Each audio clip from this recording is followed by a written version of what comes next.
मेरा मायका, माँ से जुड़ा है मायका। माँ के ना होने का सूनापन, पिता का अकेलापन और उनकी बेटी का इंतज़ार कैसे नहीं देख पाई मैं। बच्चों की गर्मी की छुट्टियाँ लगे अभी 2 दिन ही हुए थे। सुबह सुबह पापा का कॉल आ गया। बोले बेटा कब आओगी। मैंने बेमन से बोल दिया पापा कुछ पक्का नहीं है, ऋषि टूर पर गए हैं, उनके आने के बाद देखती हूँ। पापा की आवाज़ रुआसी हो गई। बोले बेटा तुम्हारी माँ नहीं है तो क्या हुआ, तुम्हारा मायका तो है और मैं तो हूँ। ऋषि से बात करो और जल्दी से आ जाओ। मैं जी पापा के आगे कुछ बोल नहीं पाई। जब तक माँ थी उनसे रोज़ फ़ोन पर ढेरों बातें करती थी। साल में एक बार गर्मी की छुट्टियों में पूरे 10 दिन के लिए मायके जाती थी। वो सुख किसी जन्नत से कम नहीं होता था। बच्चों से ज़्यादा मुझे गर्मी की छुट्टियों का इंतज़ार रहता था। पर जब से माँ गई मेरा मायका जाने का मन नहीं करता। ऐसा लगता जैसे मायका ही खत्म हो गया। एक सूनापन, एक खालीपन सा मेरे ज़िंदगी में भर गया था। पापा एकदम शांत स्वभाव के थे और कम बोलते थे, पर सबकी ज़रूरत का पूरा ध्यान रखते थे। ऐसा नहीं कि मैं पापा को प्यार नहीं करती थी, पर बचपन से माँ के ज़्यादा करीब थी। यह यूँ कहें कि वो मेरे दिल के सबसे करीब थी। अपने सारे सुख दुख एक सहेली की भांति मैं उनसे साझा करती थी। आज सुबह सुबह पापा का कॉल आया तो मैं उन्हें मना नहीं कर पाई। पापा का दिल रखने के लिए ऋषि से बोलकर अगले हफ्ते का टिकट करवा लिया और पहुंच गई मायके। जैसे ही दरवाजे पर पहुंची माँ की याद आ गई। ऐसा लगा जैसे वो अभी बाहर निकलकर मुझे गले लगा लेंगी। सोच के आंखें भर आई, किंतु आज माँ की जगह पापा बाहें फैलाए मेरा इंतज़ार कर रहे थे। सालों बाद पापा को गले लगा के खूब रोई। पापा ने अपने आंसू छुपाते हुए प्यार से मेरे सिर पर हाथ फेरा तो थोड़ा दिल हल्का हो गया। बहुत दिन बाद पापा को देखा। वो बहुत कमज़ोर लग रहे थे। वैसे तो भाई भाभी और पापा सभी मेरा बहुत ध्यान रखते थे। बच्चे तो अपने खेल और मस्ती में व्यस्त हो गए थे, पर ना जाने क्यों मेरी नज़रें हर पल जैसे माँ को ही ढूंढती रहती थी। आज भी पापा पहले की तरह रोज़ खाने के बाद मेरी पसंदीदा मटका कुल्फ़ी लाना नहीं भूलते थे। भाई भी बच्चों को कभी पार्क, कभी चिड़ियाघर तो कभी बाज़ार घुमाने लेकर जाते थे। भाभी भी रोज़ मुझसे पूछकर मेरी पसंद का खाना बनाती। सब कुछ पहले की तरह ही था, बस माँ नहीं थी। इस बार मायके में मेरा दिल नहीं लग रहा था।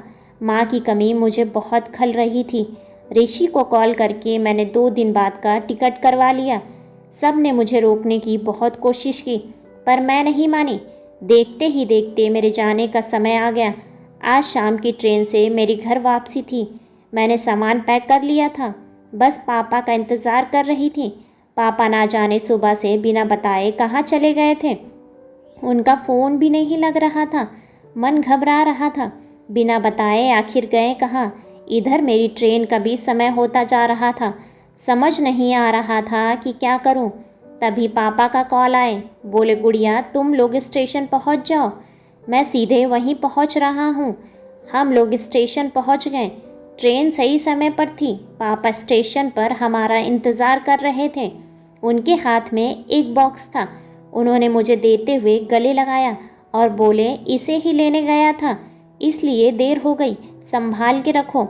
मैंने आश्चर्यचकित होते हुए पूछा इसमें क्या है। पापा की आंखें भर आई। अपने आंसू पोंछते हुए बोले तुम्हारी माँ का प्यार। कुछ समझती तभी ट्रेन आ गई। हमें ट्रेन में बैठा कर पापा और भाई ने विदा कर दिया। मेरी नज़रों से ओझल होने तक पापा वहीं खड़े हाथ हिलाते रहे।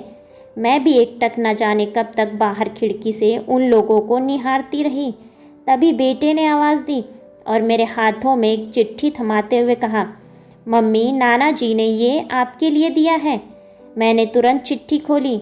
मेरी प्यारी गुड़िया रानी, सदा खुश रहो। जब तक तुम्हारी माँ थी तुम्हारी हर छोटी बड़ी बात का ख्याल रखती थी। मैं जानता हूँ कि मैं तुम्हारी माँ की जगह तो नहीं ले सकता, पर उनकी कमी पूरी करने की कोशिश तो कर ही सकता हूँ। आज तुम्हारी माँ होती तो हमेशा की तरह अपने हाथों से तुम्हारे लिए बड़ी पापड़ अचार बना के साथ भेजती। माँ के हाथ का तो नहीं, पर उनके स्वाद जैसा सब सामान एक दुकानदार से बनवाने की कोशिश की है। उम्मीद है तुम्हें पसंद आएगा। और हाँ बेटा, माँ नहीं है तो क्या हुआ, तुम्हारा मायका और हम तो हैं। पहले की ही तरह तुम्हारा इंतज़ार रहेगा। ढेर सारा प्यार और आशीर्वाद, तुम्हारे पापा। पत्र पढ़ते पढ़ते मेरी आंखों से आंसुधारा बहने लगी। सहसा मेरे मुंह से निकला, आई लव यू पापा। बात छोटी सी थी पर उसमें अथाह प्यार समाहित था। ये सिर्फ मैं ही महसूस कर सकती थी। मायके से घर आए 1 महीना बीत गया था। अब पापा से रोज़ एक बार कॉल करके मम्मी की तरह घंटों बातें करती रहती। ऐसी ही बेहतरीन कहानियों को सुनने के लिए वीडियो को लाइक और चैनल को सब्सक्राइब करें और अपने विचार कमेंट्स बॉक्स में कमेंट्स करके हमें ज़रूर बताएं। धन्यवाद।